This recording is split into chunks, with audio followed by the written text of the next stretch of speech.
성도님들의 삶이 되기를 소망합니다. 오늘은 읽은 누가복음 15장 말씀을 통하여서 하나님의 기쁨이라는 제목으로 추수감사 주일 말씀을 듣도록 하겠습니다. 추수감사 주일은 이렇게 문장으로 정리할 수 있다고 생각합니다. 추수감사 주일은 열매로 하나님께 감사를 올려드리고 하나님의 기쁨을 함께 누리는 날입니다. 저를 따라서 같이 한번 해볼까요? 추수감사 주일은 열매로 하나님께 감사하고 하나님의 기쁨을 누리는 날입니다.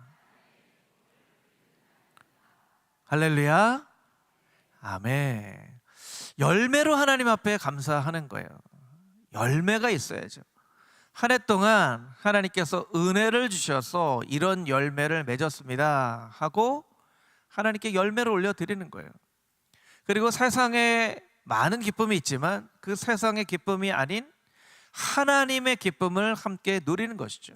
그러면 하나님께서 언제 가장 기뻐하시는가를 우리가 알아야 되는데, 하나님은 한 영혼이 하나님께 돌아올 때 가장 기뻐하시죠. 춤을 추면서 기뻐한다고 말씀하고 있어요.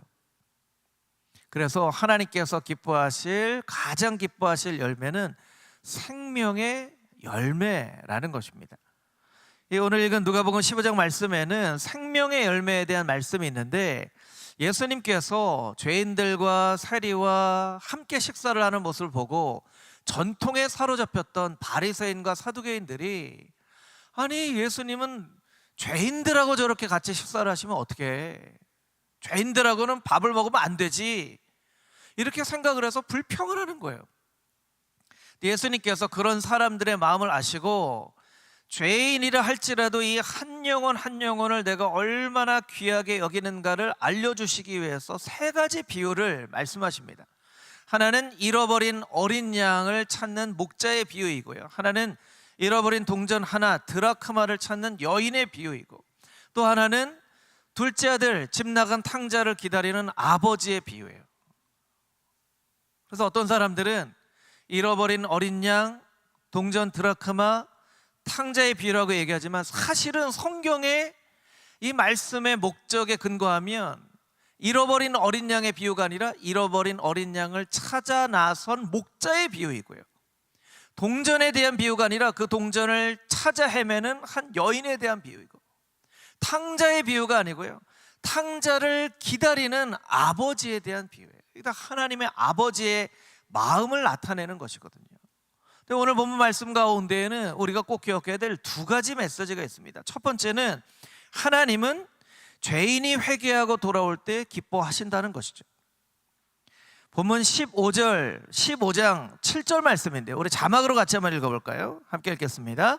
내가 너희에게 이르노니 이와 같이 죄인 한 사람이 회개하면 하늘에서는 회개할 것 없는 의인 99으로 말미암아 기뻐하는 것보다 더하리라. 아멘. 이 말씀이 10절에도 반복이 되어져요. 죄인 한 사람이 회개하면. 24절에는 어떻게 되어 있냐면, 내 아들은 죽었다가 다시 살아났으며 잃어버렸다가 다시 찾았노라. 그러니까 아버지가 그렇게 이야기를 하는 거예요. 하나님은 죄인 한 사람이 회개하고 돌아오는 것을 너무나 기뻐하신다는 거예요. 여러분, 잃어버린 어린 양 한 마리 찾아 나선 목자는요, 양 아까워서 찾아 나선 게 아닙니다. 양 잃어버렸다고 주인한테 혼날까 봐 찾아 나선 게 아닙니다. 여러분, 날이 이미 어둑어둑 저물어 가고 있어요. 여기에서 잃어버린 어린 양 한 마리 찾아 나섰다가 혹여나 들짐승들한테 공격을 받을 수도 있는 그런 상황인 것을 알면서도 목숨을 걸고, 어떻게 보면 위험 부담을 걸고 어린 양 한 마리를 찾아 나서는 거예요. 왜 목자가 그런 위험을 감당하냐는 거예요.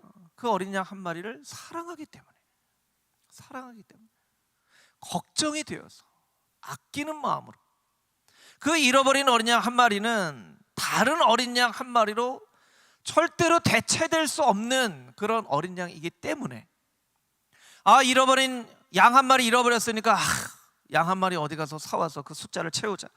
한 마리 잃어버리고 한 마리 사왔으니까 양 찾았지. 이렇게 할 수 없는 거예요. 대체할 수 없는 영혼인 거예요. 여러분 한 명 한 명이 하나님께는 그 어떤 것으로도 대체할 수 없는 귀하디 귀한 하나님의 아들, 딸인 것을 여러분이 꼭 기억하셔야 돼요.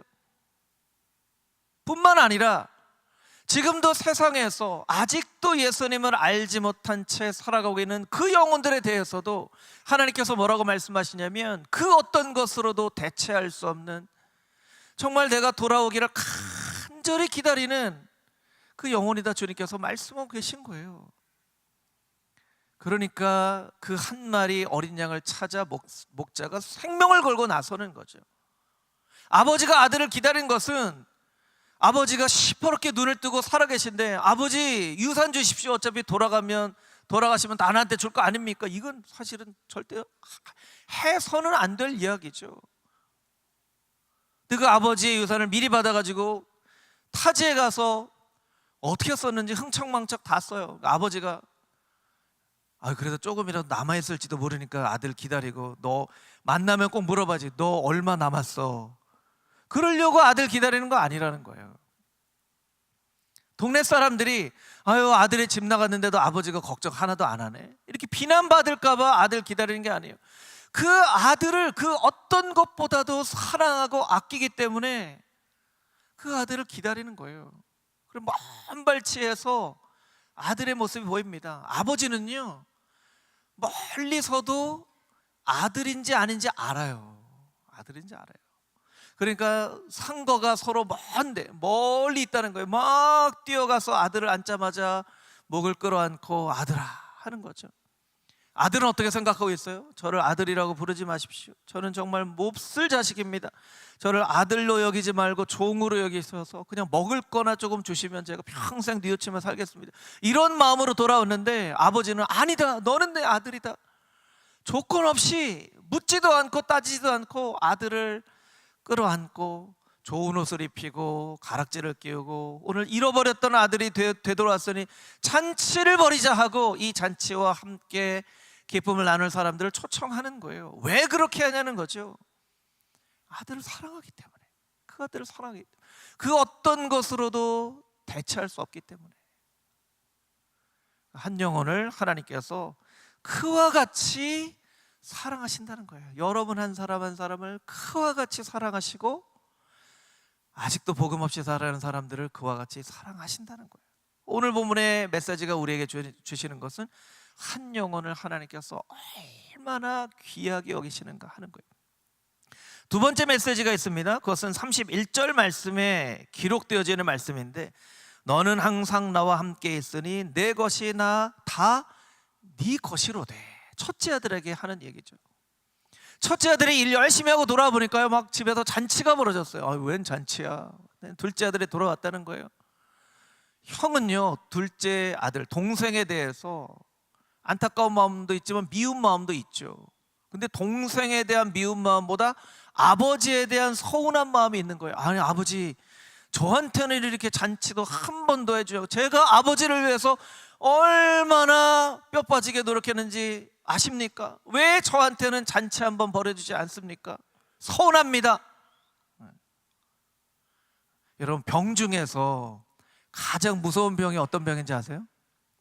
섭섭병이죠. 섭섭병. 이거 의학적인 건 아니에요. 섭섭병. 섭섭한 마음이 들면요, 이건 정말 치유하기 어려워요. 아내에 대해서, 남편에 대해서, 부모에 대해서, 자녀에 대해서, 혹은 성도들에 대해서 섭섭한 건요, 잘못한 건 아니에요. 그러니까 딱 네가 이걸 잘못했잖아 라고 얘기를 하기는 좀 애매하지만 마음 가운데 섭섭한 거야. 뭐 이런 거죠. 내가 지난번에 분명히 아메리카노 한 잔 사줬는데, 그럼 그 사람 볼 때마다 아메리카노 얻어먹을 생각만 드는 거예요. 안 사주면 섭섭한 거예요. 내가 분명히 지난번에 사줬는데. 이거 섭섭한 거예요. 여러분, 섭섭병 걸리지 않게 되기를 축복합니다. 사람들은요, 다 내가 준 건 잘 기억하고요, 내가 받은 건 잘 잊어버려요. 그때 아버지가 첫째 아들한테 뭐라고 얘기합니까? 얘야, 너는 항상 나하고 함께 있기 때문에 내게 다 네 거잖아. 큰아들이 이걸 알았어요, 몰랐어요? 큰아들이 이걸 알았어요, 몰랐어요? 몰랐어요. 그리고 열심히 일만 하는 거예요. 내게 다 네 거잖아. 내게 다 네 거야. 그걸 모르는 거예요. 첫 번째 우리가 나눴던 메시지, 잃어버린 영혼 돌아오는 것이 하나님께 얼마나 참 큰 기쁨인가 하는 것이 잃어버린 생명에 대한 메시지라면, 두 번째 메시지는 잃어버린 감사에 대한 메시지. 첫 번째 메시지는 복음을 들어야 될 사람들에 대한 메시지라면, 두 번째 메시지는 복음을 전해야 될 우리들에게 주시는 하나님의 메시지예요. 얘야, 너는 항상 나하고 함께 있지 않냐? 너는 항상 예배 드리고 싶으면 예배 드릴 수 있지 않냐? 항상 기도하고 싶으면 기도할 수 있지 않냐? 마음이 좀 팍팍하면 늘 나올 수 있는 교회가 있지 않냐?